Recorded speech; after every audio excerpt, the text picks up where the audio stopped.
La píldora del día después, de esos temas que en nuestro país recurrentemente vuelven y generan polémica porque hay ideas de fondo en sectores de la población que se oponen, otros que abogan porque se entregue. Ya no está en que se entregue o no se entregue, sino cómo se entregue. Pues es una ley de la República, así lo ha dicho la ministra de Salud, Elia Molina.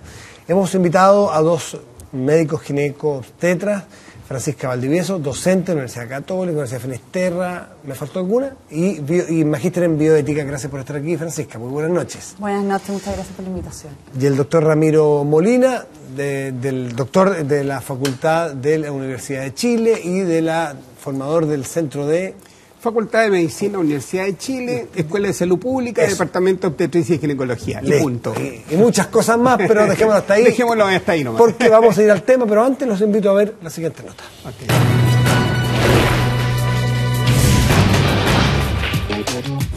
Una discusión que se escucha añeja, pero el 2010 fue con fuerza cuando se promulgó la Ley 20.418 de normas sobre información, orientación y presentaciones en materia de regulación de la fertilidad. La legislación está vigente y el Ministerio de Salud busca actualizar el reglamento con el que se aplica, proceso que ha implicado revivir uno de los temas centrales del debate, la entrega de la píldora del día después a menores de 14 años, sin consentimiento de los padres. A mí no me corresponde decirte a ti cómo tienes que ser madre. A mí me corresponde solucionar el problema de la niña. Ya, cómo lo haya hecho con tu hija y que tu hija no tenga confianza en ti, no es un problema del profesional que tiene que entregar la asistencia que me está pidiendo la niña. Pero no me parece que una niña de 13 años tenga todos los elementos para decidir si es adecuado para ella o no tomarlo. Yo creo que requiere un acompañamiento por un adulto. La ley establece que, en aquellos casos en que el método anticonceptivo de emergencia sea solicitado por una persona menor de 14 años, el funcionario o facultativo que corresponda, sea del sistema público o privado de salud, procederá a la entrega de dicho medicamento, debiendo informar posteriormente al padre o la madre de la menor o al adulto responsable. Con esto, la Iglesia puso el grito en el cielo, apoyada por algunos alcaldes que no están de acuerdo con esta legislación. Los municipios no somos simplemente buzones de las políticas públicas. Nosotros aplicamos muchas normas y lo que siempre esperamos es que la norma cumpla el bien común. Y cuando las políticas públicas son malas o no son integrales, no buscan precisamente resolver un problema global, la verdad es que esas políticas son susceptibles de ser mejoradas. Mientras que el propio arzobispo de Santiago, Monseñor Ricardo Esati, reiteró su opción por la vida y mostró su rechazo a la nueva disposición, declarando que el respeto por la vida es una cosa muy seria. No se trata simplemente de tomarse un vaso de agua. Esto es más que un vaso de agua. Esto aquí hay que darle una mirada, no de opinión personal ni de opinión valórica. Acá hay que pensar que estamos en el año 2014 y que la realidad, sobre todo de los más vulnerables, es que tiene una actividad sexual y el Estado tiene el deber de protegerla. Y lo demás son opiniones personales. Es que además hablemos del nombre, si estamos hablando de la píldora del día después. Yo creo que la educación y la formación de las personas hay que darlas el día antes. ¿Cuál es la tarea del Estado? ¿Regular la actividad sexual de los ciudadanos o preocuparse por la salud pública de los chilenos? Y en otro plano, también cabría preguntarse si se trata de resguardar los derechos de las personas, en este caso de las adolescentes, o de resguardar a los padres. No, yo no encuentro nada ridículo. Yo me muero si mi hijo aparece. Yo también, total. Estamos de vuelta aquí en Tolerancia Cero después de ver esta nota, y yo me gustaría preguntarle a Francisca y a Ramiro cuál es su posición frente a esta ley de la República. La entrega, bueno, está clarísimo, la entrega a menores de 14 años con consentimiento de los padres o un mayor responsable, después, con posterioridad a que se le haya administrado. Francisca. Yo estoy en contra de que se entregue ningún tipo de fármaco a ningún menor de edad sin el consentimiento de los padres. A mí me parece que eso está normado hace mucho tiempo. No existe otro fármaco que se haga una excepción de esta manera. Y no hay que olvidarse que los niños, sobre todo menores de 14 años, subrogan en los padres. Eso quiere decir que se define que un menor de 14 años no sería competente para ser capaz de entender el tratamiento que se le está ofreciendo. Eso puede tener variantes, etcétera, pero a mí me parece que el que tiene que definir si el menor es competente o no es el médico. No puede ser una ley externa que me diga que por edad tal paciente es competente o no. Y los menores de edad normalmente subrogan en los padres. Incluso si el padre al médico le parece que no es competente, subrogan el equipo médico. Entonces, yo no estoy de acuerdo que se entregue un fármaco, ninguno, ni el de la píldora del día después, inclusive a ningún menor de 14 años sin el consentimiento de los padres. Esa es mi postura. ¿Ramiro? Desgraciadamente la realidad chilena es más dura de lo que uno quisiera. Y cuando uno ya tiene la experiencia de muchos años de haber trabajado con adolescentes, hay situaciones que son extraordinariamente complejas. Y por lo tanto hay oportunidades cuando una niña menor de 14 años, 13 o 12 años, llega sola a solicitar un método anticonceptivo, no solamente la píldora del día después. Uno sabe de partida que nos encontramos en un problema bastante complejo y por lo tanto como equipo de salud tenemos que resolver el problema de esa chica y por cierto que tenemos que preocuparnos de ubicar quiénes son su papá, su mamá o el adulto que la subrogue y que naturalmente tenga su representación. Yo le diría que en muchas oportunidades son de los temas más complejos que tenemos que resolver. Sin embargo, cuando nosotros vemos el número de embarazos que se producen en 14 años y menos, y estamos teniendo 1.000 nacidos vivos en promedios anuales de niñas de 14 años y menos, que no tienen nada con estar siendo madres en ese minuto, y que muchos de ellos naturalmente han sido productos de una situación muy anómala, uno tiene que tener una visión amplia con la realidad. Por lo tanto, creo que el tema es enfrentar una realidad y cómo tener las mejores herramientas equilibradas más que una norma precisa de lo que me da una ley. Yo creo que la ley me abre la posibilidad para que un equipo de atención integral pueda actuar directamente con este grupo de población altamente vulnerable. Fernando. Sí, yo quiero empezar este diálogo que tenemos acá diciendo una cosa que a veces por ser tan obvio no se toma en cuenta. Estamos hablando de situaciones donde el sistema, cualquier sistema sea, el sistema familiar de educación, el sistema colegial de educación sexual, el sistema de dejar a los niños mucho tiempo alejados de los padres, pero cualquiera sea el sistema, falló. Cuando una niñita de menos de 14 años llega a solicitar una píldora al día después, por definición, el sistema cualquiera que hubiese sido para que ella no tuviera, falló. Por lo tanto, aquí yo tengo que excluir a todas esas familias perfectas que son capaces de educar a todos sus hijos y que sus hijos son impecables, maravillosos, nunca van a hacer ninguna de estas cosas porque están... Esas personas no tienen nada que temer, no forman parte de los daños del sistema.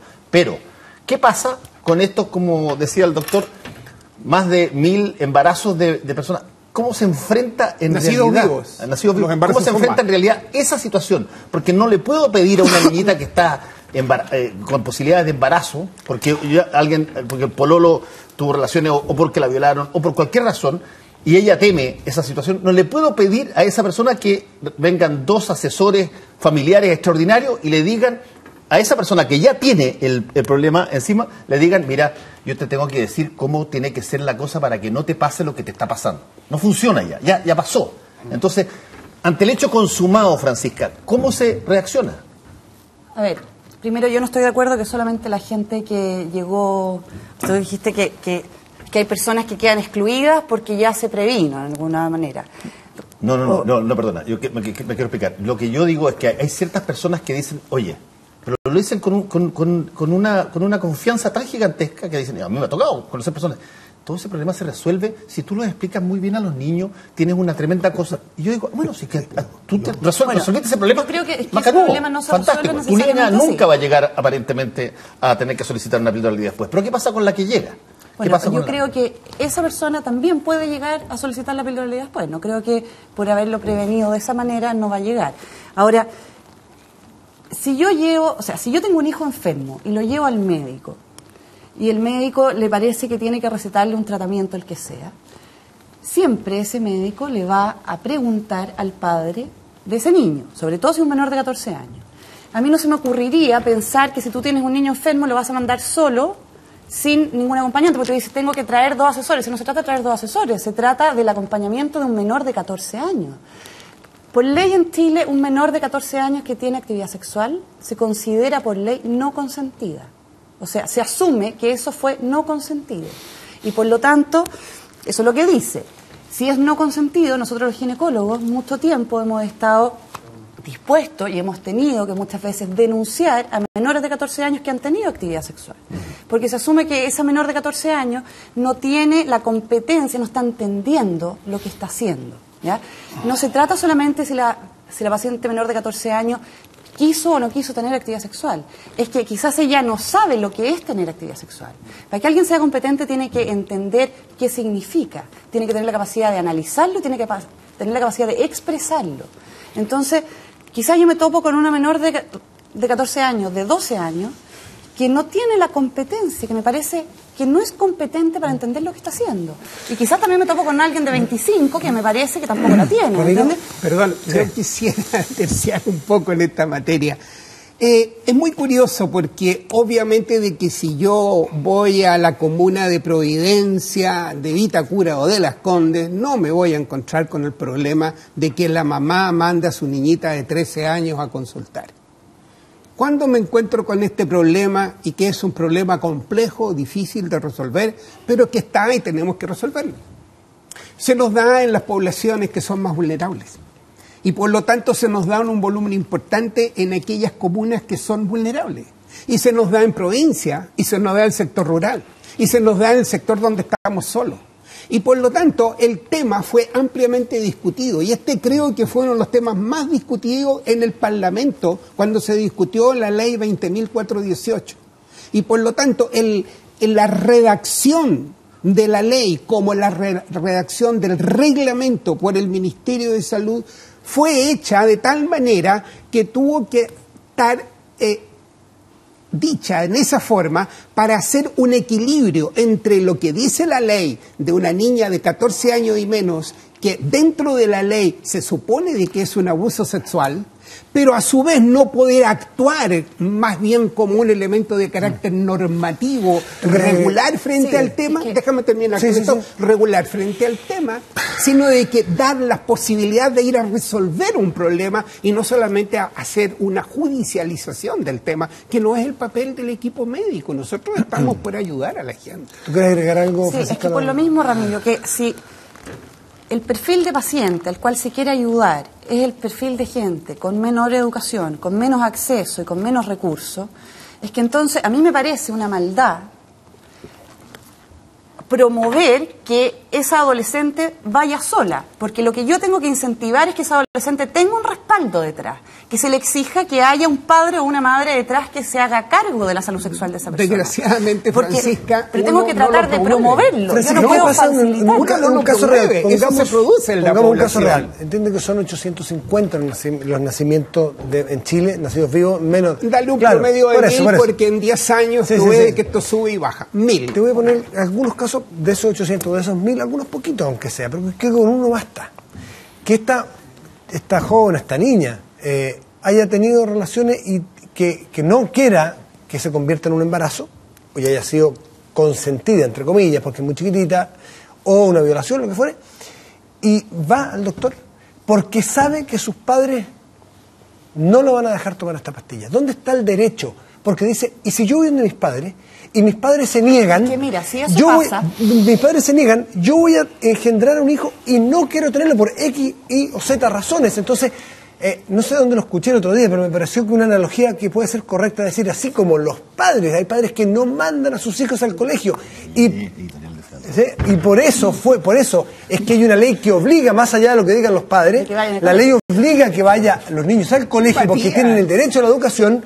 ¿Dónde está el derecho de esos niños a su propia vida y una mujer que no quiere tener un hijo? A ver, mira, Matías, pero me parece fantástica. A veces no existen los padres.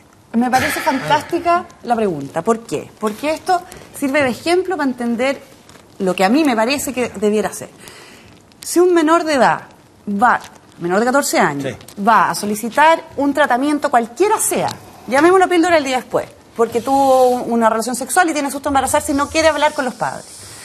Cuando cualquier menor de edad aparece frente a un médico, menor de edad de 14 años, el médico sabe que ese menor de edad no es competente o tendrá que hacer el análisis, y eso no es menor, porque además que hay una ley que nos está obligando a nosotros a decidir si es competente o no, cuando la competencia la define el médico, para eso estudió, porque si por eso pongamos dispensadores de píldora al día después, no sé, en un baño, repartámosla en los colegios, pero porque la tiene que dar el médico. Si el médico la tiene que dar, es porque hay un profesional detrás de eso que hace un discernimiento.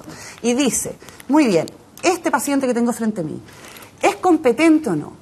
Y hay que entender la competencia, que la competencia es para algo, la gente no es competente en sí mismo. Yo puedo ser muy competente para atender un parto y no ser competente para manejar una bolsa de dinero. Entonces uno evalúa al paciente la circunstancia en el momento y uno define como médico si es competente o no.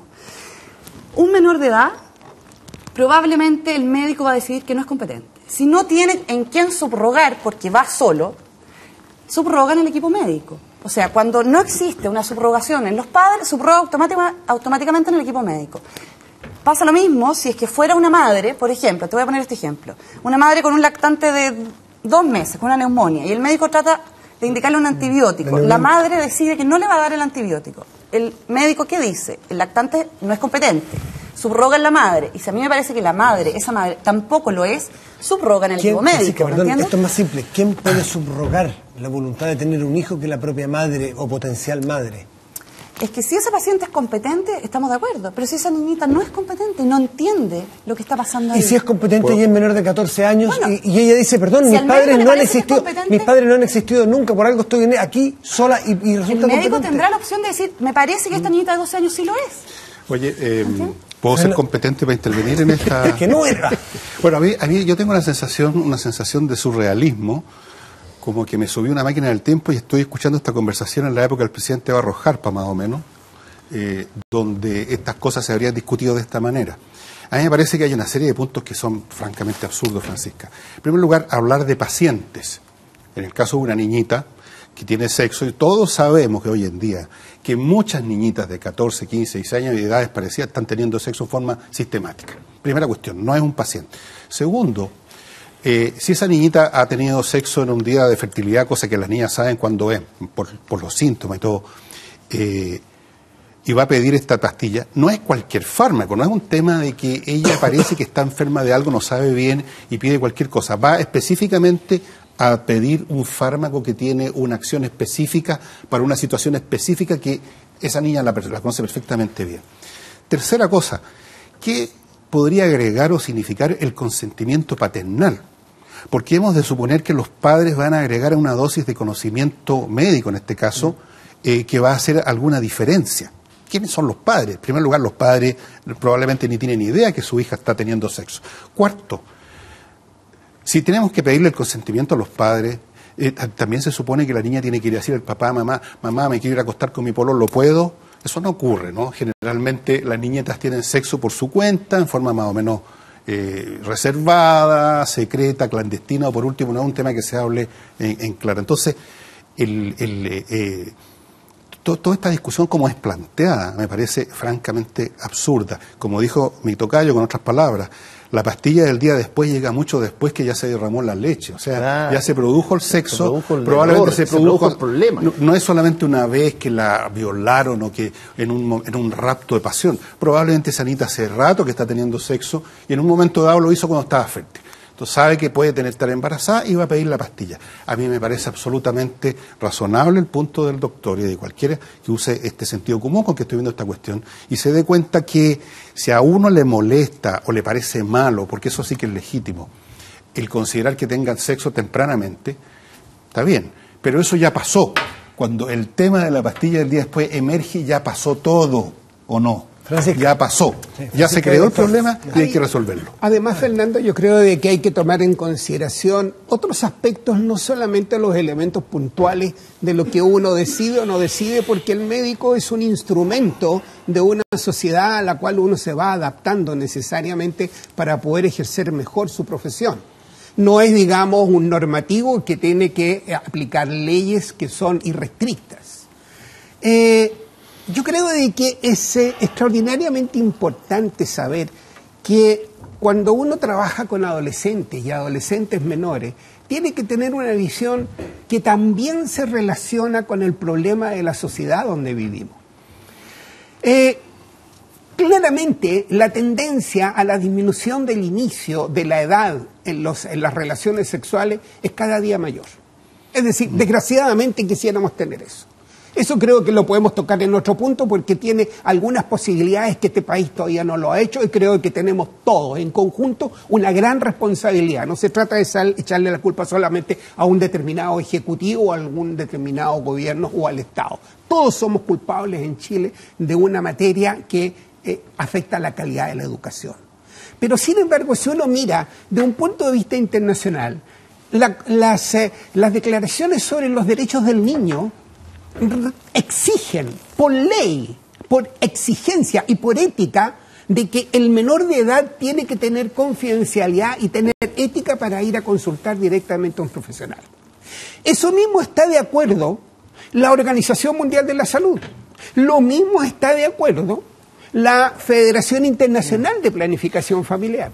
Lo mismo está de acuerdo la Federación Internacional de Ginecobstetricia y de Ginecología Infanto-Juvenil. De tal manera de que cuando uno ve no solamente un elemento de carácter nacional, Matías o Fernando, sino de que uno está viendo de que hay un conjunto de agencias internacionales que de alguna manera están de acuerdo con lo que significa el derecho que tiene de confidencialidad de un menor de edad, nosotros tenemos que generar los instrumentos para aquellas situaciones especiales en las cuales una persona no tiene quien lo represente porque muchas veces el papá y la mamá no existen, porque es un fenómeno de carácter social que va más allá de lo que yo puedo hacer como médico y decidir en un momento dado. Y tengo que ayudar a ese paciente en conjunto. Francisca Valdeves. Fernando, Dígame.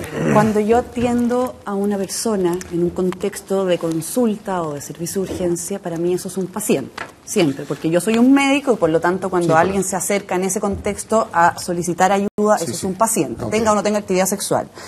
Y lo más probable, lamentablemente, es que esa niña no tenga idea de cuándo está fértil, porque está lleno de mujeres adultas y muy competentes que no tienen ni idea cuándo están fértiles o no, así que es poco probable eso. Ahora, yo creo, fíjate que el problema aquí, o lo que a mí no me parece, es que lo que propone la ley es mezquino, es incompleto y es dañino. Eso es lo que a mí me preocupa. ¿Por qué?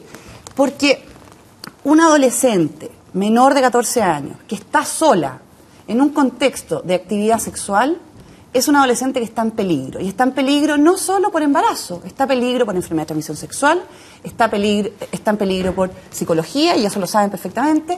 Entonces, no puede ser que la ley, en el fondo, pesque solo este pedacito y diga, muy bien, yo le voy a resolver este problema, porque a mí parece que aquí lo único que importara es que la persona no se embarazara, pero da lo mismo si se agarra un SIDA.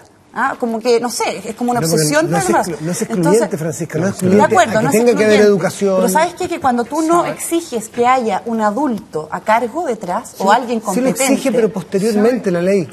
La ley... Tienes el riesgo de que esa persona queda sola. Esa persona queda abandonada. No queda sola. La ley, según yo lo he leído, es... Tienen que ser informados los padres, los responsables, con posterioridad. Nos dice, vaya, pesque la píldora y váyase para la casa. La ley establece la responsabilidad de los padres. Espera, que Francisca, a ver si me puede contestar eso. La ley dice, según lo que apareció ahí, que se le entrega a la menor sin necesariamente el consentimiento y que luego, posteriormente, se le informará a los padres. Debiendo informar posteriormente a los padres. Tiene que hacerlo. Esto entre comillas. Debiendo informar posteriormente a los padres. No puede dejar de hacerlo. Doctor Ramiro, ¿cómo se va a hacer eso en la práctica? Porque va a ir la adolescente al consultorio. Estoy tratando de explicarlo hace rato. Y después de que se le entregó la píldora, ¿cómo vamos a ubicar al adulto responsable de la niña detrás? No sé, porque alguien se haga cargo más del problema más en global. Y antes, si tú estás de acuerdo con que sea antes, yo te voy a explicar cómo se hace. Yo te voy a explicar cómo se hace. Cuando uno trabaja con adolescentes, uno trabaja en equipos de atención integral. Primero, si tú te das cuenta, el tremendo esfuerzo que ha hecho todo el grupo de gobierno ha sido poder implementar servicios de atención especializados para adolescentes. Porque no es que un adolescente llegue a un consultorio periférico cualquiera, sino de que tiene que llegar a un lugar donde exista un espacio donde haya gente preparada, entrenada y capacitada para ello. Por lo tanto, no solamente hay un médico ginecobstetra, sino de que hay una matrona, hay un psicólogo, hay un asistente social, hay una nutricionista. Entonces, cuando llegan este tipo de casos, dice la ley y el reglamento de que uno tiene que tomar las medidas cautelares para que esa adolescente de 14 años y menos, que se le entrega una píldora, nuestro trabajo no termina con eso. Eso sería muy simple, uno no resuelve, uno recién, déjame terminar, recién empieza el trabajo. Corto tiempo, doctora. Súper corto tiempo. Pero recién empieza el trabajo, por lo tanto es concreto, es un equipo de atención integral. Ok, Francisca, ¿tú querías...?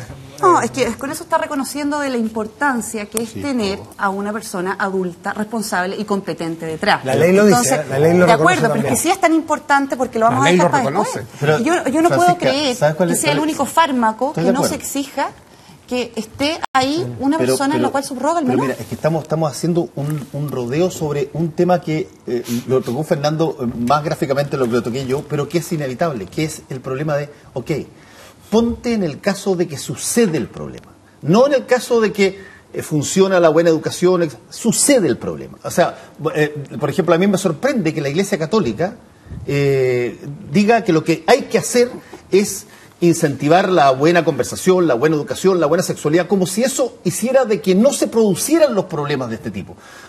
La Iglesia Católica desarrolló la confesión como un instrumento por el cual tú asumías de que la gente iba a pecar. Así que podría haber dicho, oye, ¿por qué no son todos buenos, leen los 10 mandamientos, ven las parábolas, ven las bienaventuranzas, y así entonces no vamos a tener nunca un instrumento para que ustedes, porque no van a pecar? No, el problema es que existe el instrumento una vez que se produce el hecho. Aquí se produce el hecho y hay dos cosas que me llaman la atención. Una cosa que me llama la atención es que uno parte de la base de un sesgo de que el criterio de los padres, si es que son informados previamente, va a ser un buen criterio. Claro. ¿Y eso qué pasa si los padres deciden agarrar a la niña, la agarran a la niña y la llevan a una partera? Y la raspan a la cabra para chica. eso está el médico. ¿Qué? ¿Y si que el criterio de los padres no tienen nada que ver con el médico? Claro. Bueno, pero el médico verá si le parece que esa se madre, nos olvidan. independiente de cómo ¿Me piensa. permites un no, pequeño no agregado podemos porque me permitirte parece nada. importante? Fíjate que cuando analizamos la ley 20.418 y vemos posteriormente el reglamento, el primer artículo de la ley 20.418 tiene 4 párrafos. El último párrafo dice de que hay obligación de hacer educación sexual a nivel a partir del 4º medio. Sin embargo, cuando uno ve el reglamento, prácticamente desapareció ese 4º artículo. Por lo tanto, en Chile no podemos tener posibilidades de educación sexual para la población más vulnerable, que son los colegios públicos, los colegios municipales y los subvencionados. Y por lo tanto quiere decir que ese es un punto que nosotros, yo creo que deberíamos discutirlo en ese tema, porque es una responsabilidad del país y del Ministerio de Educación. Y aún así, y aunque tengamos la mejor educación sexual del mundo, va a haber niñitas que se van a embarazar. Siempre va a ocurrir, siempre va a ocurrir. Como Pero por lo Francisca en menos esta mesa está un impactamos. poco en minoría, esta opinión, respetuosamente, yo creo que es justo que ella cierre, termine y nos quedemos todos callados después. Sí, mira, Ese es un mensaje a mí me que capté. Clarísimo. a mí me parece que es impresionante, o al menos analizable, que sea el único fármaco que un menor de edad no requiera de un consentimiento adulto. Primero, cuando toda la vida un menor de 14 años ha requerido que los padres lo aprueben o que alguien subroga en el menor. Y lo otro es que yo no estoy en contra que se hagan políticas de sexualidad, que haya un programa de anticoncepción, que haya este programa, que haya este otro. Si yo lo que encuentro grave aquí es que la adolescente queda sola. Eso es lo que encuentro grave. Porque aunque me digan que van a ir a buscar a los padres, aunque me digan que después tiene la obligatoriedad de buscarlo y decirle, qué sé yo, no es lo mismo. Cuando va el menor con el adulto responsable al lado, ahí en la consulta, cuando se habla el tema, cuando se abre... ¿Y a ti no te parece, Francisca, que hay una señal cuando el niño o la niña llegan solos, sin los padres? ¿Por qué? Hay muchas señales, porque si que llegan con el papá, no hay problema, ¿verdad? Pero no necesariamente va a ser competente. Es que, Fernando, alguien que es competente para decidir actividad sexual, si la ley lo define por sí mismo, que las relaciones sexuales menores de 14 años son sin consentimiento. O sea, eso te habla al menos, porque esto no se le ocurrió a un grupo jurídico porque se le ocurrió nomás, es porque se asume o al menos hay que evaluar, y para eso está el médico, si ese menor de 14 años entiende lo que está haciendo y entiende lo que significa y entiende sus consecuencias. Y el médico no puede dejar pasar eso. Necesita alguien detrás que él se asegure que sí lo entiende. Francisca Valdivieso, Ramiro Molina, ambos ginecólogos, muchísimas gracias por estar aquí debatiendo este tema. Que les vaya muy bien. Pausa y volvemos.